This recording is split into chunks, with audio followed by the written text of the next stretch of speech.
The dead internet theory is real. Uh-oh. Something really bad has just started happening. Here we go. Something really bad has just started happening on the internet. It could deceive you, and it actually begins with Resident Evil Requiem. I don't know what Though this it's not is. its fault. It's one of the best reviewed games of the year. I've been can see hooked on why. it. It's absolutely fantastic. Yes, Even the true. harshest of reviews mostly just wonder if it's a bit uneven. And in the words of one reviewer for Video Gamer, a 9 out of 10 on Metacritic, quote, "If you haven't checked the pre-order bonuses yet, you might want to commit." Which is a very odd thing to say. Pre-order Who bonuses? knows? Maybe the reviewer, Brian Marigold, doesn't have English as a first language. Maybe he was having a bad day and the editors simply just didn't catch it. But the thing is, the whole review is really odd. There's actually not much engagement with, well, the content of Requiem. It almost feels like it's written by someone who just looked at other people's reviews. But here's the thing, that's actually I could imagine that. incorrect. It's incorrect because this was not made by a someone. The entity behind it is called Brian Marigold. But the thing is Brian not real? Marigold is not a real human. I knew it! All this was flagged by Andres Aquino, who, by the way, is a real person and did actually review Resident How do you know Evil that? Requiem. Are you sure? He was checking the critical consensus when he found Video Gamer's review. Now, here's the thing. Video Gamer isn't some tiny random site. It's a UK game site that has existed for years, and it's trusted enough to be in Metacritic. But this Metacritic should get rid of the publication reviews. I am a big fan of removing any sort of separation between critic reviews and user reviews. Critic review categories are DEI. Review is clearly a fake review. It's seemingly just been cobbled together using previews and a language model. And functionally, it is worthless. It doesn't describe the experience of playing the game or anything meaningful to the reader. It's completely hollow. As is the writer, because Brian Marigold is an attempt to fake a writer. He even has a profile, and it's bizarre. It claims he's got a master's degree in English Lit from the University of Sussex. Brian's even got... Wait, so this is like an entire... Wait, do they even know that they've employed a fake person? Is there a chance that somebody is just pretending to be this guy? This could be like, Rakesh in Pakistan that's just pretending to be Brian Marigold? X account, though it is blank, and we can see plenty of reviews and articles attributed to him. I think it could be that. Video Gamer. Though curiously, there are even more attributed to him that are about online casinos, so gambling. This is all quite weird, but it does make sense when you read his background and you see, quote, "an experienced iGaming and sports betting analyst." But then you look at Brian Marigold's profile picture, where the file name is ChatGPT image October 2020. I didn't even change the file name. It has ChatGPT in the fucking file name. Are you kidding me? 2025. Oh my god. It does actually seem like most of Video Gamer's current staff are fake people. They are Gen AI creations that are faking the operation of a real website. So certainly a website that actually used to be real with real writers. So we now have fake writers at a real site who have been given a simulacrum of existence, all in an attempt to get around the most obvious failings of Gen AI writing. Obviously, nobody believes it. Do you know who especially doesn't believe it? Google. If you're truly in the know, you may be thinking about Glorbo right now. You see, back in 2023, we highlighted the coming of Glorbo, a massive spiritual event for the entire world. But in reality, it was a World of Warcraft community's attempt to troll sites like Z-League and The Portal, which were basically all fake, by creating Reddit threads about fake characters and fake events. You see, those sites were SEO farms. They basically just scraped what people were talking about on Reddit. They then generate an article and publish the article to drive search traffic, ideally to, apps, advertising. It's bullshit, though, right? Back then, it was so pathetically obvious that it was mostly just a joke. Yeah, I remember seeing that. This time around, it is a little bit different because it's happening with a real outlet. It's happening with Video Gamer. Well, this is the future. And honestly, I think an AI journalist can't get worse, can it? I mean, really? Real outlets have got fact checks. They have editors. They have reputations. All of these things that make you think, well, they probably won't publish heinous bullshit. And implicit in that is that if they get something wrong, they should They publish heinous bullshit constantly. If they wanted people to worry about them losing jobs to AI, they should have done a better job than AI. It because, you know, they want you to come back. That's what I think. Obviously, sites like Z-League and the Portal are things that you've never heard of, don't trust, and, well, don't really have any history. That means that Google stymies them, right? They don't appear at the top of searches. Sure. You see, Google search algorithms are supposed to be favoring actual authored content. So real writers was that racism? Editorial history. And that would mean that a scraper can't just farm whatever the current, like, talked about game is to get to the top of Google and get a bunch of quick money for exploiting a system rather than providing something of value. But a site with a long legacy absolutely can do that.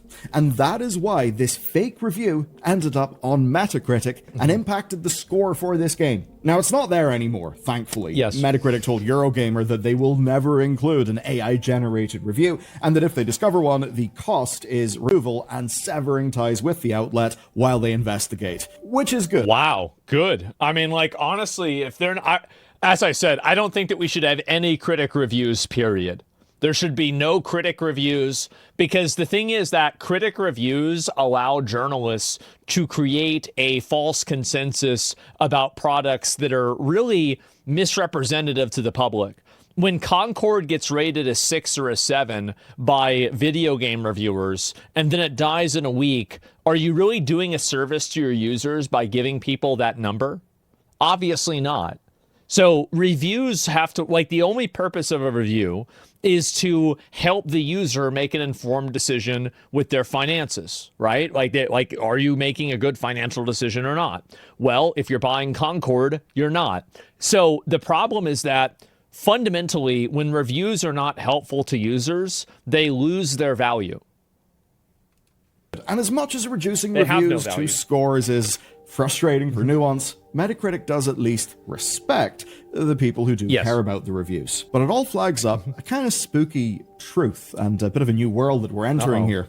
We are now beyond articles filled with regurgitated or scraped information, like the Glorbo stuff. They're getting way better. We're now seeing companies purchase established websites, fire the human staff, and then replace them with Gen AI content, and then hide behind that legacy and hide behind the brand name that they acquired to disguise all of this. Even going and you know what's funny? This is happening everywhere. It's happening with girls on Instagram.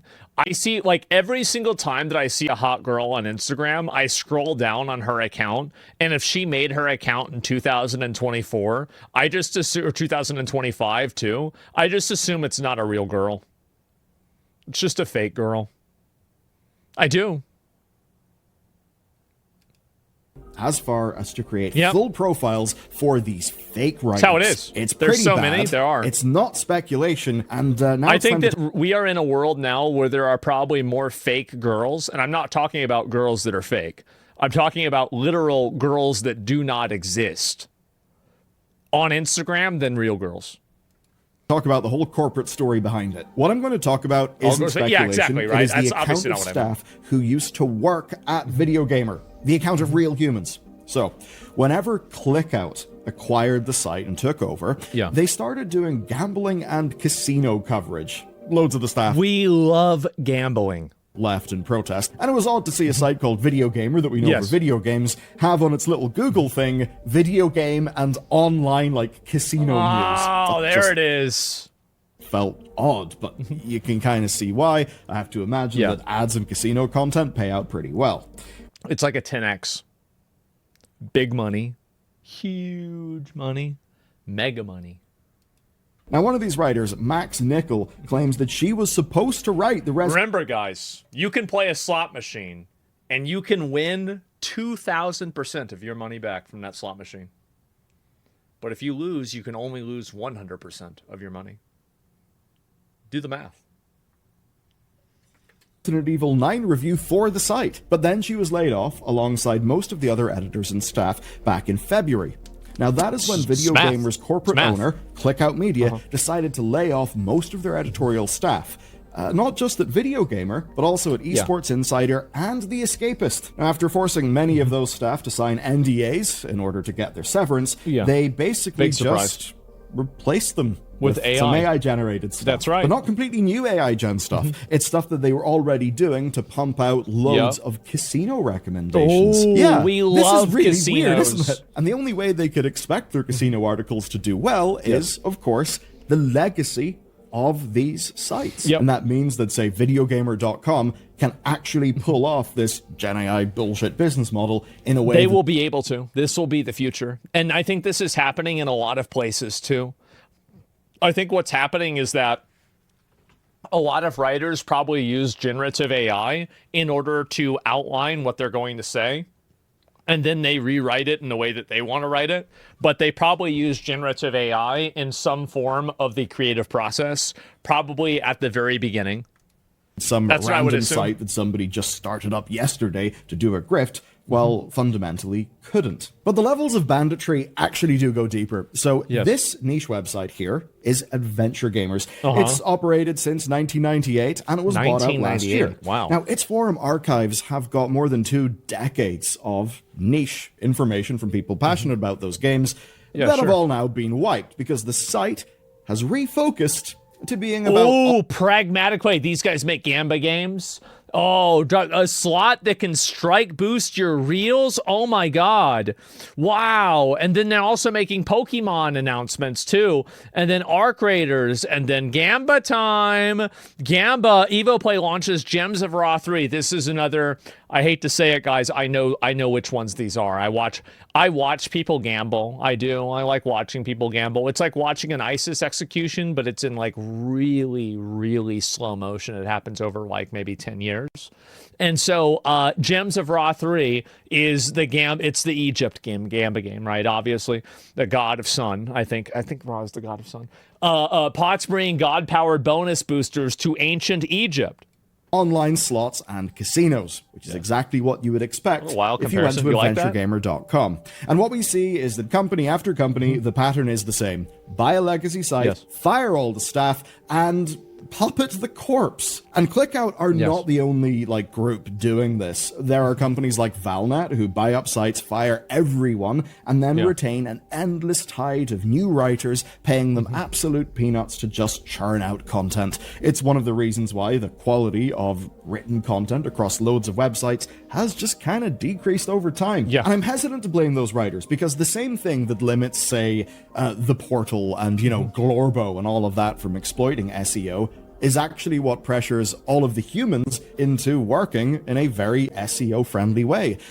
I don't agree with this completely, because I think that the SEO requirement has been something that's been going on for a long time.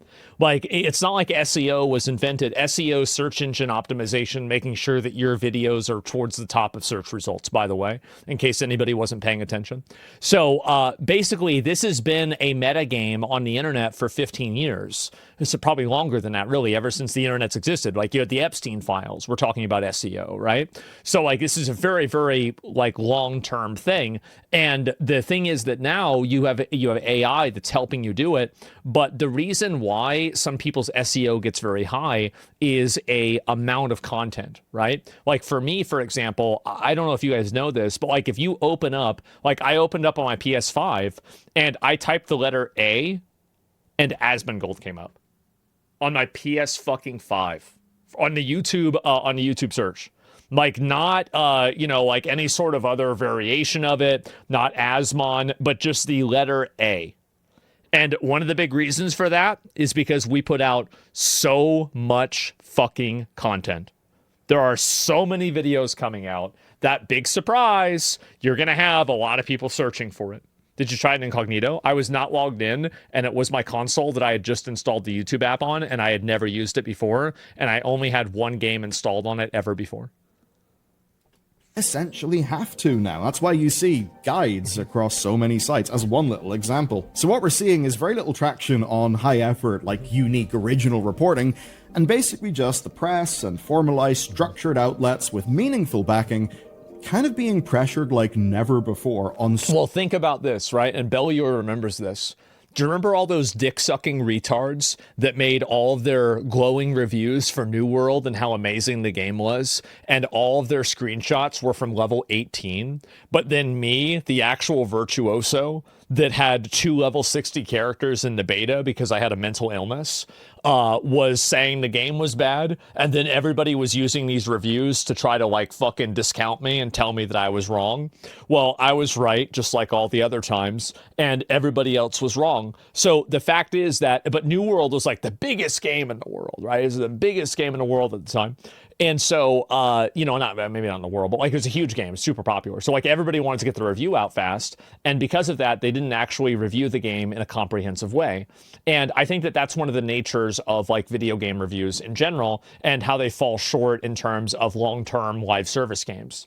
But the issue is that this has been going on now, and New World came out in 2021. So this has been like ongoing way longer than AI has existed. It's just that AI is another force multiplier for that same demand. So many different fronts. And we have an example of that from the very same week the Resi 9 review was published. VGC revealed that Ziff Davis was laying off most of the editorial staff at Eurogamer and at the YouTube outlet Outside Xbox.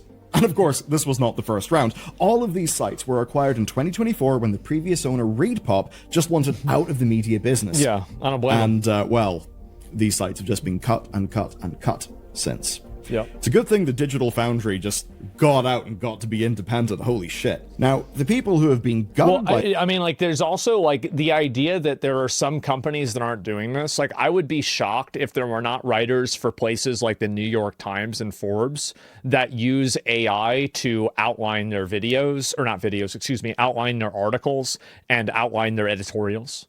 I bet they probably already do this. Like, this isn't like some kind of like new thing or whatever. It's probably been going on for quite a while. Yeah, for sure. Exactly. All of this, well, some of them are trying to fight back. We've got outlets like VGC and Aftermath that have sprung up as kind of independent, user-funded alternatives, some being free of advertising and all the SEO mandates that would otherwise just have them pumping out guides until they literally die. Now, Aftermath, in the days after this news broke, they published a year's worth of long-form investigative reporting on the sheer scale of what ClickOut has done. They have interviews with former staff. Well, what they're trying to do is they probably have a partnership with a gambling company, and they're trying to Trojan horse gambling content in with legitimate gaming content to make people that are gamers play gambling games. That's probably what's happening, right? I'll be right back. Loads of evidence. Now, that is the kind of reporting that's valuable, but that's hard to publish anywhere else, because it isn't guaranteed clicks. In a world where article content is primarily distributed via the likes of like Google search algorithm, you Twitter, just shit can't like that. really get traction and stuff like that. But the thing is, these independent outlets don't I'm going to be honest, like, I think anybody who's struggling getting their content out there has a content quality problem. I think 95% of the people that complain about SEO don't have something that's worth clicking on, and that's their main problem. It's not Google that's holding you back, it's your own abilities. The scale or the structural backing of the institutions that they came from. And of course, if the writers who powered a lot of these institutions are gone, then, well, we've got shells that just got left behind for the likes of ClickOut to acquire and then crawl their way into and puppet around, in many cases, by just pumping out loads of AI bullshit and trying to obfuscate it by making up fake writers with fake degrees from universities that they never went to. This is going to become normalized too. Because eventually the writing quality of the AI will be good enough to where it will give people good information. It's inevitable. You have to think about it like this. AI right now is the worst it's ever going to be. And also keep in mind, the real future probably is not 100% AI. It's a person using AI to be a force multiplier for their already high level of talent or expertise, right? That's really where AI is going to really add productivity. It's not whenever it just creates something all by itself. It's whenever it enables somebody who is a high level performer to multiply that performance by 5 or 10x. Absolute peak banditry that is preying on all of the systems that are causing the issues we've got with online published content. But most importantly, It's preying on you. Resident Evil Requiem is the kind of game that is perfect for this type of fake review, because it's a highly previewed game, there's a whole series worth of writing to steal from, and the likelihood that someone would have a good experience with the game regardless of review, because the game's bloody brilliant. Now, if it hadn't have been, then someone might have bought the game and wasted their time on something they really shouldn't have, because they believed a review that looked like a real review, but actually was fake. Basically, because they put their trust in someone who doesn't exist. And, you know, they were tricked, because it was made to look like it was done by someone who exists. And the worry is that the more of these fakes happen, the more the informational space just gets polluted and polluted and polluted. That is bad for truth. And I guess what it all comes down to here is... I think that in general, like, the big problem is that if something like this exists, you're going to have people that use it maliciously. And the same thing is going to happen with YouTube videos also. Like, YouTube videos are sometimes AI generated. Like, you have AI generated voiceovers for videos. And I think this is just going to continue becoming more and more and more popular. And obviously the reason why people do that is because it's just simply easier, faster, and sometimes better. So obviously they're going to do that. And the big one that's happening right now that nobody talks about is translating. So being a translator used to be a huge thing 50 years ago, 30 years ago. But now that you have smartphones that can automatically language identify and then language translate, then what's really the value of a translator whenever you have this tool? Well, there isn't really one. So you're seeing that happen, and AI will continue to eat away at different industries based off of, you know, like how those industries interact with different people, right? And so Sag, you want to be a translator? Yes, exactly, right? It'll never happen. It's trained. No people. It'll reach good output. AI will never be good. Okay, sure. Well, anyway, I'm sure there's dozens of people that believe that. So yeah, it's X is seamless action now. Yeah, exactly. I think it's going to continue getting better too. Like even AI, like AI search engines, I think are way better now than they used to be. Do you think surgeons will get replaced? They already are. A lot of LASIK surgeries now are done by a machine. And I think also, what is the other surgery that's done by a machine? I'm trying to remember. Like there are many surgeries that are done, but like whenever it's done by a machine, that means that it's generally being overseen by a surgeon as well. It's not like a random guy just is like sitting there like, okay, I'm gonna push the what? The brain surgery button? Okay. You know, it's like, I mean, obviously like a person that knows what they're doing is doing this. Trust, and how everything is leading to a future where trust is just going to be in short supply. When you read or watch a review, you are taking someone else's opinion and considering it for how you plan to spend your valuable time. Shouldn't have done that to begin with. The review represents someone trying to communicate their experience with you, even if you disagree with them. You trust that they're earnestly trying to do that. But I don't. Brian Marigold cannot communicate with you. Because Brian Marigold doesn't exist. He can. Just get a chatbot. It's a pile of generated text designed only to manipulate online systems and get your attention. You cannot trust it. It is literally designed to deceive you and make money off you. Oh, this is bad. This is not something that was good. Continue. Okay. And if you're looking for something or someone to blame, I would say it's the likes of Valnet and the likes of ClickOut. They are just bandits. For years and years, they've been doing their banditry, and now that they have access to new tools, they have new ways to practice banditry. Fuck them. They're banditing hard. I'll see you in the next video. Fuck them. Fuck them. They're going to do it a whole lot. Hats off. No, Bellior is great. I mean, this is a great video. I've watched his videos forever. So, yeah, I mean, I agree with what he's saying. I do think that AI is a lot bigger than what people think it's going to be. Do you think it's a loop? AI talking to AI, so it's regurgitating itself? Well, that's a problem, and that problem eventually will be solved, right? I mean, obviously, that's it.